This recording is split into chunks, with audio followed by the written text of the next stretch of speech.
Another episode of Cage Side. We're back in studio. Today we have the boss man, Rob Haydak, CFFC. Great to have you, man. Pleasure to be here, man. It's awesome to, you're so well spoken of by fighters, which I think goes to say a lot. Okay. Everybody has a lot of respect for CFFC, for yourself. And then as a regional, operation, you guys really are at the top level, integrating with the UFC. A lot of your fighters are the ones that are migrating to the UFC, becoming some of the best fighters in that association. So great to have you, man. Everything good? Appreciate being here, man. Everything's good. COVID and all. Yeah. So tell me about, where are you guys at right now? You guys have a show coming up in March? Yeah. So we just wrapped up this past year. We're really fortunate to get 10 fights off, 10 events, I should say, this past year. We're really fortunate with that. We sort of took the first quarter off because last year was crazy and we didn't really want to work over the holidays. So we're starting this year off in March 11th and 12th, back-to-back events. We started doing back-to-back events last year, and it really worked out well. A lot of our staff comes in from the West Coast, so to have them come in and be able to put on 2 events back-to-back just really made it worthwhile for us. And the viewership numbers were really good last year, so we want to continue that trend for this year. So, and you guys recently took over another league or something in the South, right? Yeah, so V3 Fights out of Memphis, Nashville area. Nick Harmeyer's always been a good friend of mine. We've known each other from the MMA space for a while. Nick got a new position with the Memphis Zoo. I think he's the director of marketing. Okay. Anyway, we've always stayed in touch, as CFFC is really synonymous with the Northeast. And part of our mission over the next couple of years is to really branch out there and do shows all across the country. In fact, this year we're going to announce some events in new states that we haven't done before.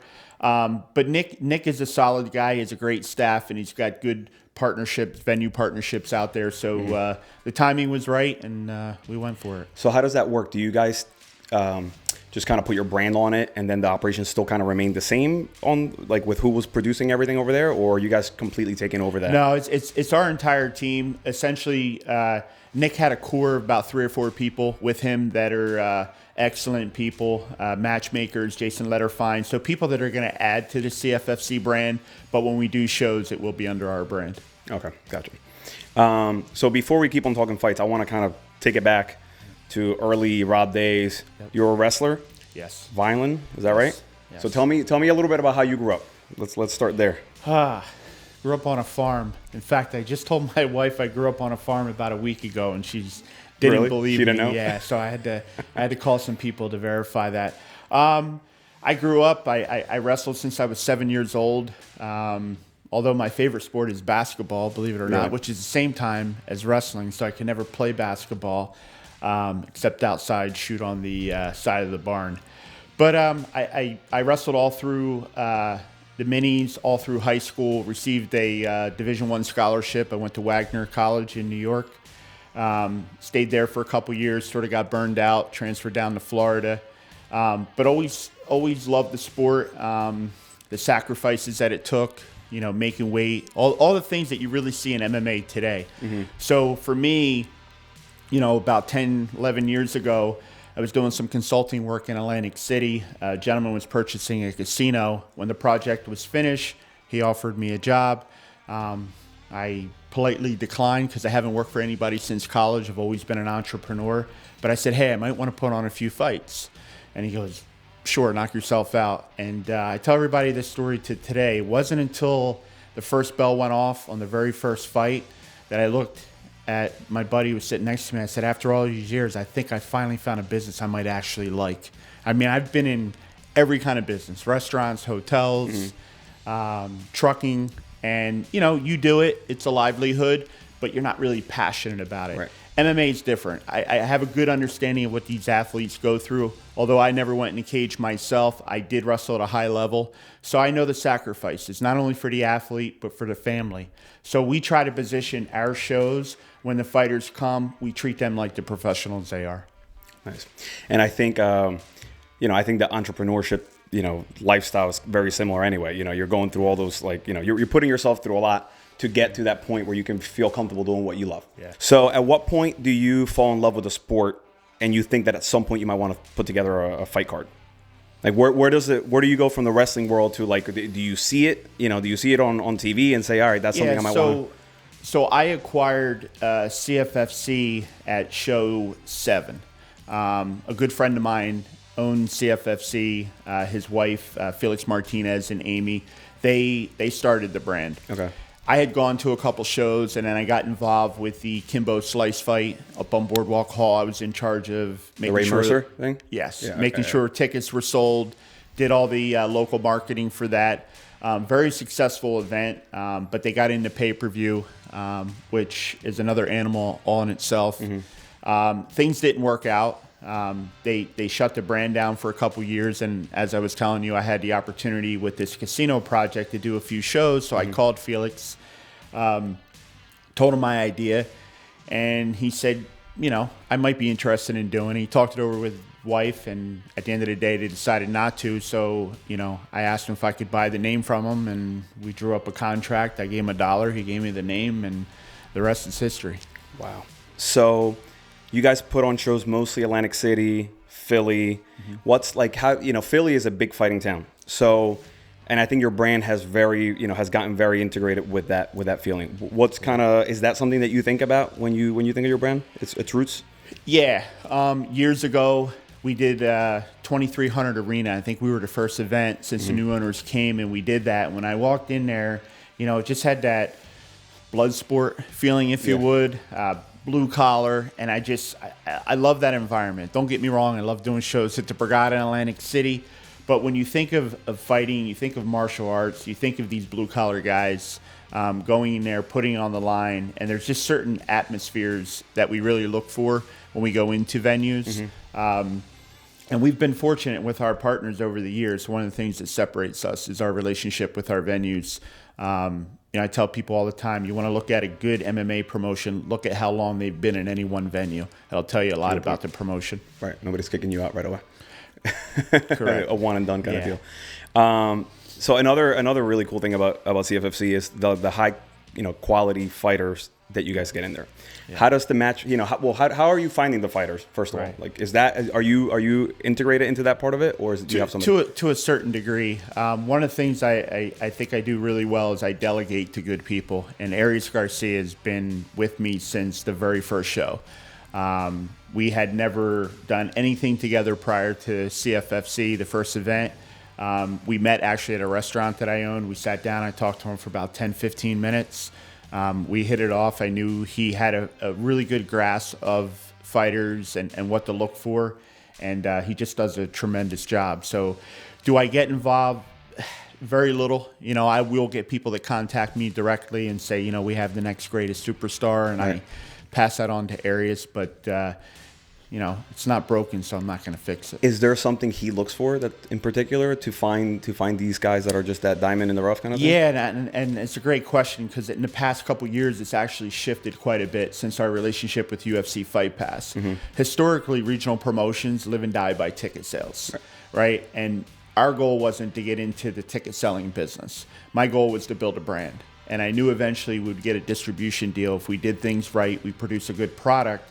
I knew ultimately we would get a good distribution deal. And fortunately with UFC Fight Pass, that happened. And now Arias and I, we talk about it, and we're recruiting fighters from all over the country, even outside the U.S. And the reason being is because we have a commitment to UFC Fight Pass, and that's to find the best talent that's out there. So that doesn't always mean that guy's going to be local and that guy's going to sell tickets. Right. You know, and it's tough. You have to balance between the venue being happy because you got people in the seats, and then you got to keep UFC Fight Pass. So it's a different dynamic, but our goal is to find the best fighters in the world. I would see such high-level fighters with you, and I would say, well, wouldn't you want to keep them and not, you know what I mean? But you guys seem proud to get them to that next level.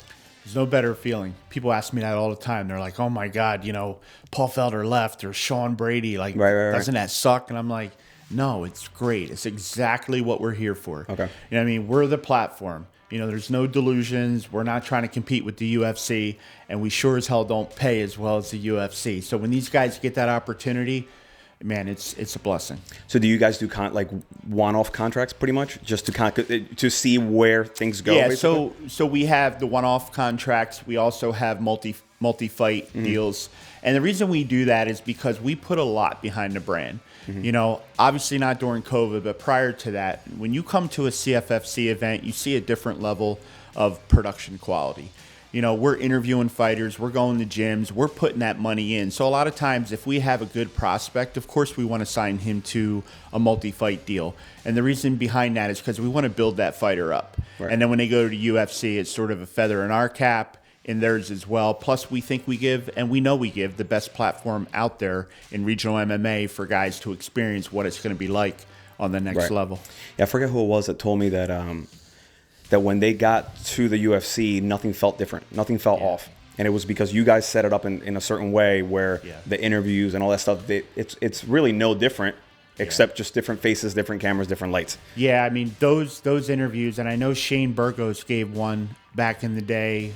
Same thing with Jared Gordon, all these guys. I mean, there's nothing more rewarding than when a guy goes and has the cameras in their face at the UFC, and they're like, no, I wasn't nervous. We're used to this. Right. So, you know, if you want to be successful at something, you emulate the people that are successful. Right. And we watch the UFC just like everybody else, and we try to do as much of what they're doing and integrate that within our show. So how did CM Punk come about? So, because that's it. You know, was that after he fought in the? You know, I probably should know that was after he fought in the UFC. Yes. Okay. So how did that happen? So we were working on the UFC Fight Pass deal. Very good friend of mine, Dave Schaller, and he's with the Sixers now. He's with the UFC for almost 8 years. Local South Jersey guy. So we've always kept in touch. Periodically, he would come to one of the CFFC cards, be very complimentary, and I'm like, I like this guy. And he's a family guy and extremely knowledgeable. So we were talking about UFC Fight Pass, and we knew that, yes, we have a good brand, but we're trying to reach an even bigger audience. And CM Punk, I had an opportunity to meet with him. We sat down and really found him to be very engaging and very knowledgeable. I know people, you know, will come out and say, "Oh, well, you know, we get it on social media all the time. Oh, he sucks. Why is he commentating?" You know, I don't think he sucks. No, I know. I know you know, but I think he does a good job. No, but you'll get these knuckleheads at local promotions, and they're like, "Oh, you know, I used to fight amateur, and why is CM get that job?" Well, the same people who criticize him for even fighting in the UFC. Let me tell you something: the due diligence and the knowledge that guy has, and what he puts into every show is tremendous. He loves it. I mean, we talk quite often. He's on a movie set right now, I think, down in the Carolinas. Okay. And he's like, I just can't wait to get back to March show. Yeah. You know, he's really passionate about it. You know, some people say, oh, well, you know, he got destroyed in MMA. Well, there's a guy who never fought on the regional level, right? Yeah. But because of his stardom, it made sense financially for him to go right into the UFC. Did he think he was going to be UFC champ? No, but he's a guy who wanted to challenge himself. Yeah. And I don't think the story was ever told properly to give him his due, but I have a tremendous amount of respect for him. I will tell you, before I met him, and you see a guy go into you're like, does this guy really think he can compete at that level? Right. But the more you talk to him, it was about, look, I was training. Right. You know, I'm a competitor. I wanted to test my skills. They reached out to me. They gave me an offer I couldn't refuse. Why wouldn't you take it? Who wouldn't take that? Right. So for people to sit there and criticize him, I mean, it's absurd. He really seemed like he tried to do everything right.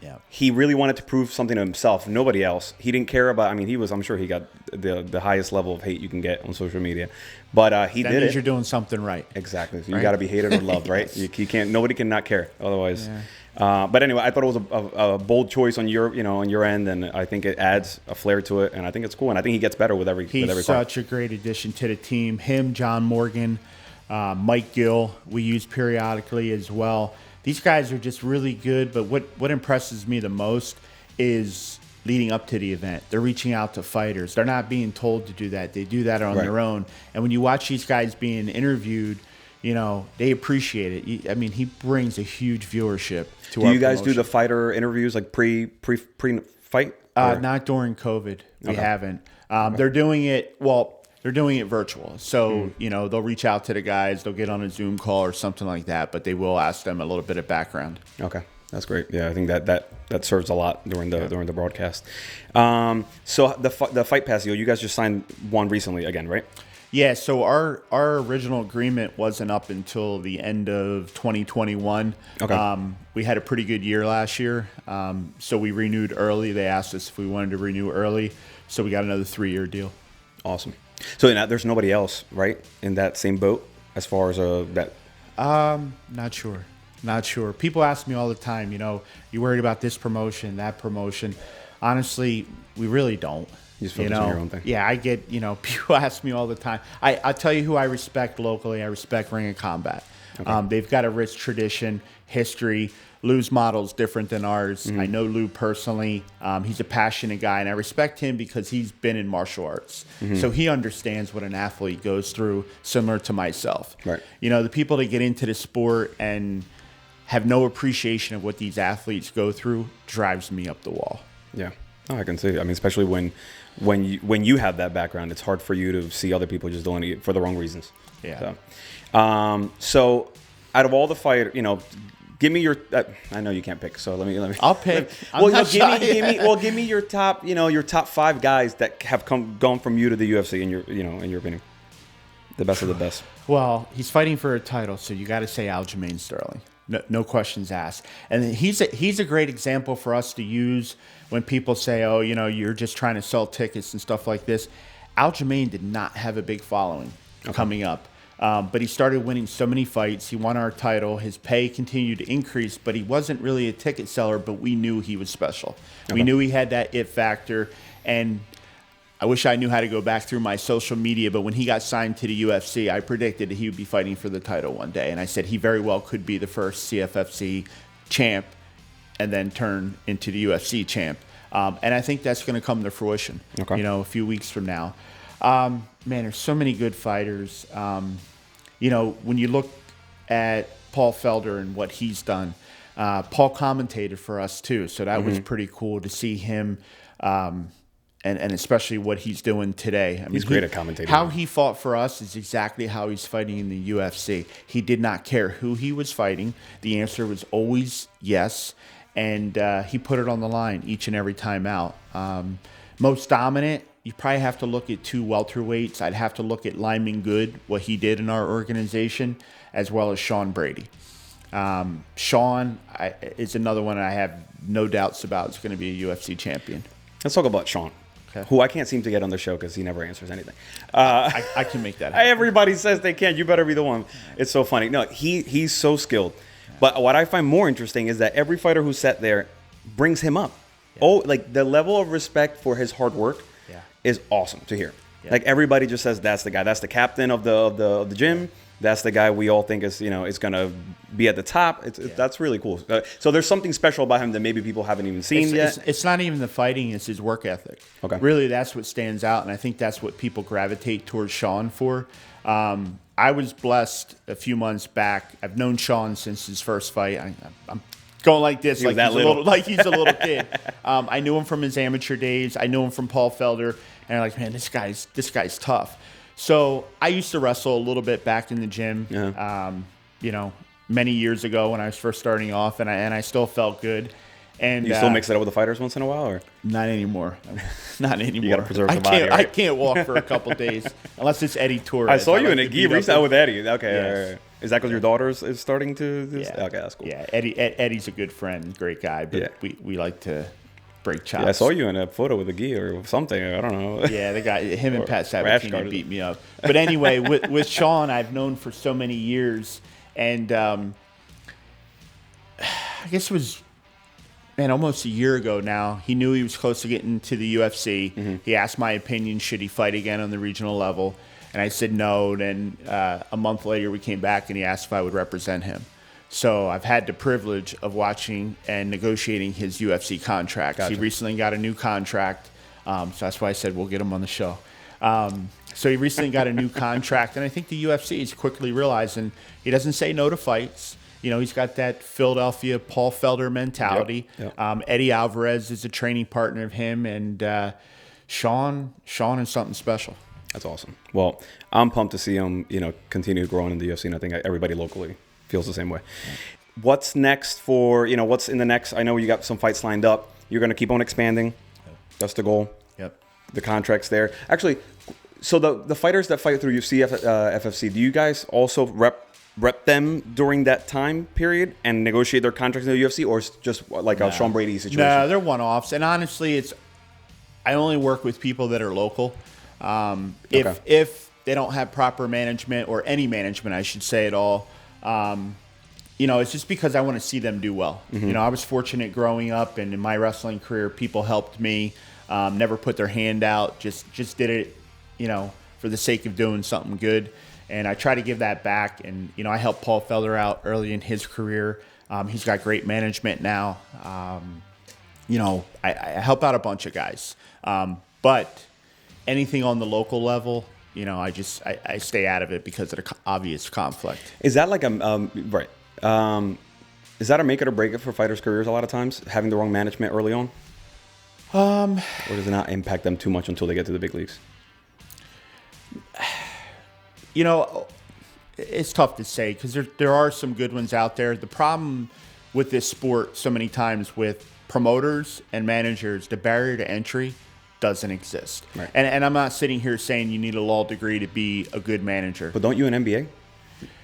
Or some other sports? Yes, you do. And I think ultimately it'll get to that point. Yeah. But I got to tell you, there's some managers that, don't have a huge degree, but they're just the greatest people to work with. Right. So, I just think there needs to be something, a course, whether the UFC gets involved at the Apex and brings them in. I've seen so many good fighters on the regional level have assholes as managers, if you will. Mm-hmm. And, Arias and I will talk all the time. You just don't want to deal with them. Right. You don't care how good the fighter is. It's a shame because their managers, they talk like they're... So do they get put on the shelf basically just because you can't deal with it? We wish them well and tell them to go fight somewhere else. It's just not a good fit. If you look at CFFC historically, you look at the fighters that we use, especially here in the Northeast, Nick Catones, mm-hmm. Daniel Gracie, Dante Rivera, we tend to gravitate towards the schools that have great coaches and have good managers representing the fighters. Mm-hmm. And in the case of Nick Catone, he handles all his fighters. Okay. So you talk about calling a guy and knowing that the guy is going to show up, make weight, get his medicals done, and they're going to act professional. I mean, that's why we gravitate towards those guys. Right. That makes sense. I was talking recently to somebody about weight cutting and all that stuff and showing up, not making weight, how that looks. I made the comparison that it's like showing up late to work, right? At some point you just get fed up with it. What's your thoughts on that? Because it seems like it's almost strategic these days to either lose, not make the weight, and it looks bad, right? So I have a ton of experience with making weight because of the wrestling, right? So since 7 years old, I've never had less than 30 matches in a year. So you're talking about making weight all those times. So, I understand how important it is. I also do sympathize with certain guys that are trying, but the weight just won't come off because mm-hmm. I've been there before. There's certain times where the body stops sweating. There's a bunch of reasons, but if it happens multiple times, then clearly you have a problem. Right. I think there's simple solutions that could be instituted, and it's very simple. You miss weight the first time, okay, you get a slap on the wrist. You miss it a second time, right? You can't fight for 6 months, okay? Right. You miss it a third time, you're forced to go up a weight class, okay? And then you have to get medically cleared by a doctor to say you can go down to the next weight class after you've competed a few times. But right now, there's no penalties. Right. And there's no database for regional promotions to say, oh, hey, by the way, the guy that you have on your card, he's missed weight for me 2 times, and you just happen to be in a new promotion. Happens all the time. It's not till after the fact that we go, this guy came in 8 pounds overweight.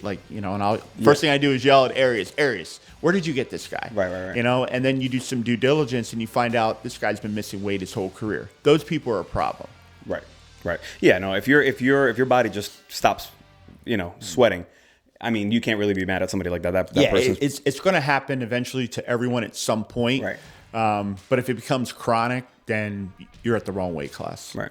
Yeah, I just think some certain people, the Mike Perrys, there's some people that you're like, come on, you made it before. There's something happening in the training, in the camp, where you maybe weren't, I don't mean to call him out there. I actually got sent a report by Nick Lumbo, our commissioner in New Jersey, was showing me that a report was done, and there's been more missed weight since the early weigh-ins in the morning. I found that interesting, because I would think most guys would want to do it the night before, get fairly close, and then go to sleep somewhat close to on weight. Right. So what do you think that is? I have no clue. It's timing. I've been to UFC events, and I see these different companies out there that help with weight loss and all that. And, it's great. There's a science. Yes, you eat this. Your water intake is this, and you should weigh this. At the end of the day, it comes down to the fighter's mental, ability to say, I'm going to grind through it, because the last couple pounds is going to be a grind. And you can be a medical expert, you can be a nutritionist. It's not going to help you. You need somebody there. You need a teammate, a coach, somebody to push you, to get through it. Mentally doing the right thing. So somehow Aljamain Sterling reminded me quickly to ask you about Cory Sandhagen. And then this weekend, Frankie Edgar. What do you think about that, man? That was shocking. Yeah, Frankie's just such a good person. Forget about fighter. I mean, he's an instant Hall of Famer. It was so quiet in that room, man. Yeah, it's the Apex, so it's already quiet. And, I actually worried about serious injury. Of course. Especially, was Frankie 39 now? Yeah. So, I mean, he's had an incredible career. If you know Frankie's not going to say he's retired. He's not going to go out that way.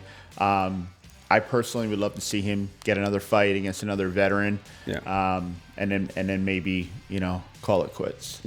I hate seeing guys fight in their 40s. Not everybody's Tom Brady. Can't compete. Oh my God. Right. That's a different sport for sure. It was sad. He looked great. I thought he looked really ready. But Sandhagen's it's MMA, man. Shit happens. That can happen to anybody. And it's easy to sit back and say, well, this person could. I mean, at a blink of an eye, somebody's career changes direction. That is why the sport is so compelling to people. On any given night, anything could happen. Exactly. You want to talk about this weekend's fights a little bit? Sure. All right. So I think this is a good card. You tell me what you think. So we have Oozman versus Gilbert Burns. Yes. What do you think about that fight? Because obviously these guys have trained together. Yep. I'm not a huge fan of Usman. He bores me a little bit. He's obviously, extremely talented. Gilbert Burns, I get a little more excited about. What are your thoughts on this? Well, first, I think Sean Brady beats both of them. Boom. I like that. But if I were, I would, I'm definitely going with Gilbert in this fight, because I think he's been a martial artist for so many years. He's grinded it out. He's always improved. He's a very humble guy. Usman, I don't want to say he's boring. I'm not ever going to say a professional fighter is boring. But he has a certain strategy in his fights to wear guys down. He's gotten away with it. I don't know if he's going to get away with that with Gilbert. Right. So it's going to be interesting. And when he fought Burns. Covington, I was like, all right, thank you, Usman. I know you have it in there, and but you're right. He chooses to do the smart thing. Listen, it's like Mayweather, right? Floyd Mayweather. That was a genuine hate, and I think that little street fighter came out a little bit in him. I'd love to see more of that, because obviously he's extremely talented. Mix it up a little bit, show both. You can do both, at that level. So, so you have Gilbert Burns. I think I'm going to go with you on that. Macy Barber versus Alexa Grasso. Barber. See, I don't know. I mean, I think she's got to be the favorite, I would assume. Grasso looks good, man. I think. No? Macy Barber's tough. I know. That's going to be a good one. Gaslum versus Ian Heinisch, which I can never pronounce the name. Yeah. I'm excited to see Gaslum fight. I am too. Heinisch is tough. I know. Heinisch. Yeah? Yeah. I'm going to say Gaslum, because I feel like Gaslum, his last fight, I think that's not the outcome he was hoping for, and it was so quick, and I want to see the Gaslum versus Izzy Gaslum. It's not bad. I mean, we're 3 fights in. You've only picked one right so far. All right. Pedro Munoz versus Jimmy Rivera. Jimmy Rivera. I'm with you on that one. Yeah. Because he's Puerto Rican. I'm Puerto Rican. I'm just going to go with that. He came through CFFC. And CFFC, so, there's that connection. Man, when he touches you with that right hand, but Munoz, listen, it's MMA. I'm not betting the house, but I'm going to put a few bucks on Jimmy. All right. I'm with you on that one. So that's there 2 for me. Go. That's 2 for me. Pitolo versus Marquez. I don't know these guys, honestly. Maki is another one. CFFC hits so hard. I go with Maki in that one. Maki? Yeah. I'm going to write your trains. That way I can get 3. There you go. We'll have to compare after the fights. Well, it's been great to have you, man. Thank you for coming. Appreciate it. Anytime you guys want to talk about, come on and talk about the fights coming up. I would love to have you. Sounds good. Appreciate Thank you. It, brother. Thank you. Yep.